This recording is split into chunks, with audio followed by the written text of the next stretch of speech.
Hey there team, and welcome back to the channel. Welcome to my overview of Harry Potter Quidditch Champions. So for those not across it, I do overviews on this channel. I have a look at the first 2 hours of a game. That's the Steam refund window. Steam says that you can make up your mind about whether you want to keep a game or not in that first 2 hours, and broadly speaking, I would agree. And so that 20 hours in, you're probably not going to change your mind about how you felt 2 hours in. So it's a short, punchy video. Keep it around 10 minutes, give you the broad strokes info, and then you can make up your mind on your own. Okay, so is this worth your time or worth your money? There's a little bit more nuance to this, but probably worth leading with. I have enjoyed the time that I've spent with this. It's been quite a bit of fun, actually. A lot more novel and interesting and kind of tricky than I thought it was going to be. However, at the sort of, prologue into intro difficulties, I'm kind of beating the crap out of the enemy. I did lose one match, but I won the bloody, whatever it is, the Quidditch Cup or the Grand Final, but there's more cups to go. But anyway, we'll get into all that. But my point is, I had fun. I enjoyed it, and there's actually a lot of flexibility with the different positions of dudes that you play on the field, and you can kind of pick your poison and play your favorite spot. So yeah, pretty cool. The thing is though, I'm a normal person. You're probably a normal, well, it's hard to say if you're watching this video. Maybe you are a rabid psychopathic Harry Potter fan, a la a normal Harry Potter fan, and they're just cut from a different cloth, and I often have a difficult time getting over that hurdle. So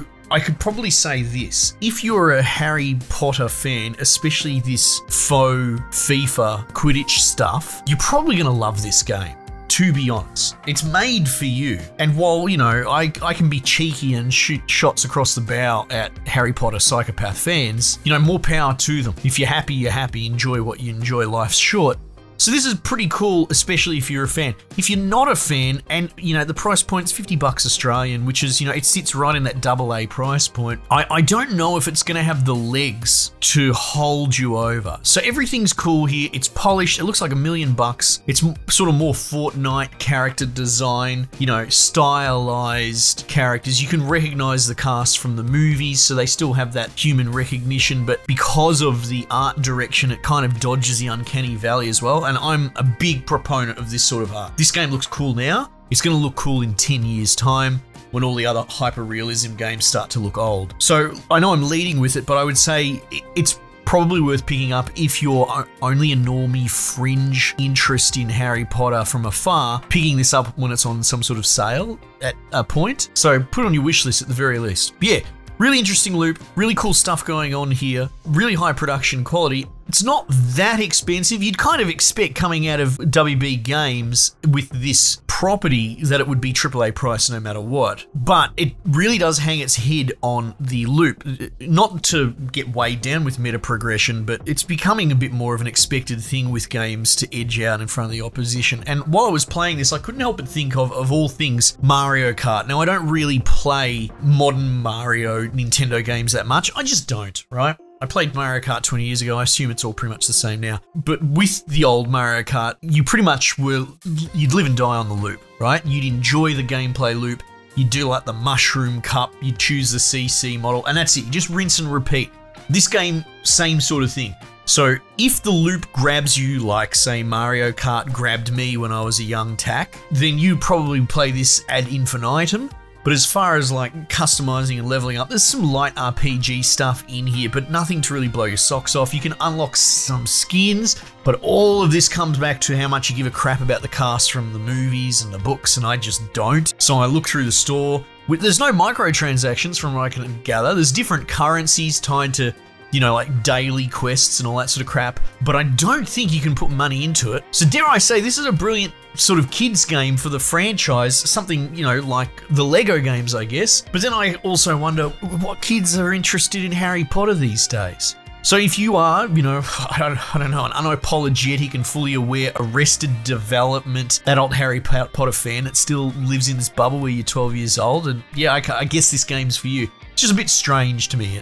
I'm so out of the loop on what kids are into these days, but you could probably have done this with a different property. But yeah, the loop itself, it's obviously, weird Quidditch knockoff with its own terminology. You're a bludger or something like that is one of the positions, and there's the Dudaki and the Bing Bong, and I don't know all the names, right? Whatever, but essentially, as I understand it, there are 3, on each team you have 3 kind of normal players, and those those have their own interplay and loop. So a big part of playing with them is traditional FIFA-ish passing the ball to each other and changing who you're controlling. So there's this sort of teleporting around through the 3 players and control.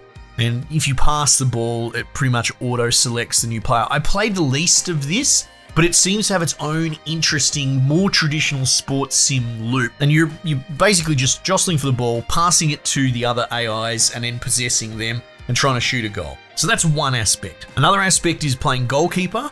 Totally different control scheme.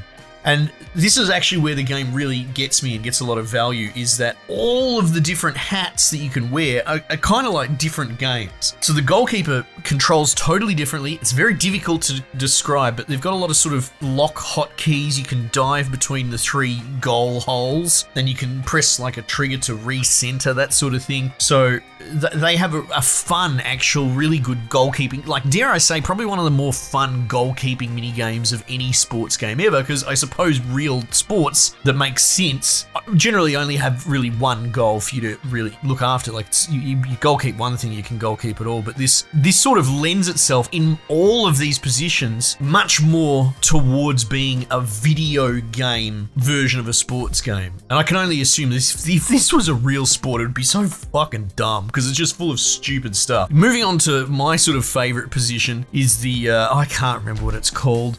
The soccer hooligan, right? It said I could make my custom character, so I chose Slytherin, because that's the one thing about Harry Potter fans. I mean, I've already bashed them a fair bit, I'll keep going. They all have this elitist, oh, I'm bloody Hufflepuff, or, you know, I'm in Harry Potter's house or whatever, you know, and Slytherin's bad, and I'm like, I always felt kind of bad for Slytherin. It's a bunch of fucking kids going to school, and then they get put in this house, and that makes you a piece of shit that the other 3 teams can just bash the crap out of. So I played as them, the Slytherin dudes, and in all of the pre-match banter, like, I'll be coming up against Harry Potter's team or whatever, they'd be like, basically, I mean, I'm paraphrasing, but he's like, fuck you, Slytherin, you bunch of cowardly snake scumbags. And I'm like, hello, hi, I'm new to the school, I'm only a first year, that's great.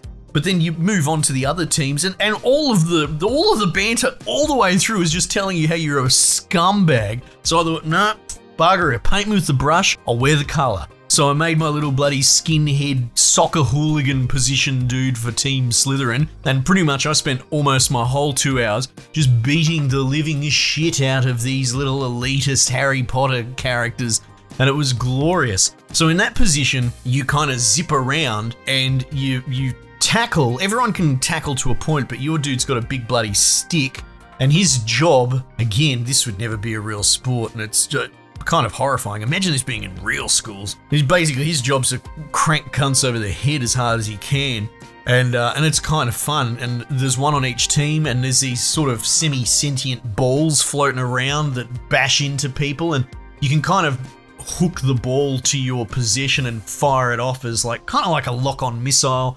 And the tackling, which is what I specialise in, I suppose in your RPG tree you can specialise into different categories. I got quite good at tackling, which is essentially just a point blank. You can try and line the shot up, but it will lock on if you get right up close to them as well. So it kind of plays like a flight sim thing. There's a kind of drag drift mechanic that works really well. I don't think I've seen anything like that. I was using mouse and keyboard. I don't know how it'll go with control. The game really wanted me to play with controller, and I was like, nah. I tried it for 2 seconds and it felt awful. But holding right click and then just swinging your camera around to do this sort of Tokyo drift on your wizard stick, and you could look around and I could lock on. So I was doing these bloody cool, you know, almost Gunkana level of friggin' Japanese street drifting, and then firing off me psycho ball to smash people in the noggin. That's great. So yeah, you're trying to sort of interfere with that, and I got an achievement at one point where I basically bashed the goalkeeper in the fucking skull and took him out of play for, you know, for a second, so they just shot a goal through the open goal. This is good. This is like NHL, basically. It's a hockey simulator game. And then the last position is this seeker thing, which is like the Harry Potter thing. And, you know, the dumbest thing about Quidditch, just having this frigging I win button, essentially. Like, I'm not trying to be too critical of the books.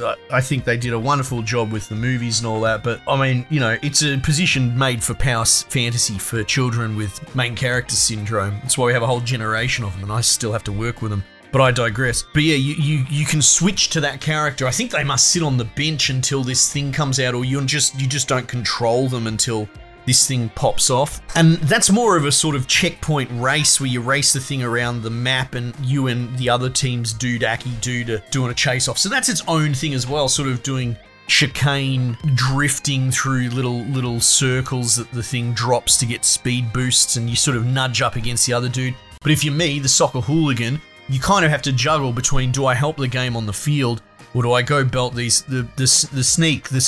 snitch?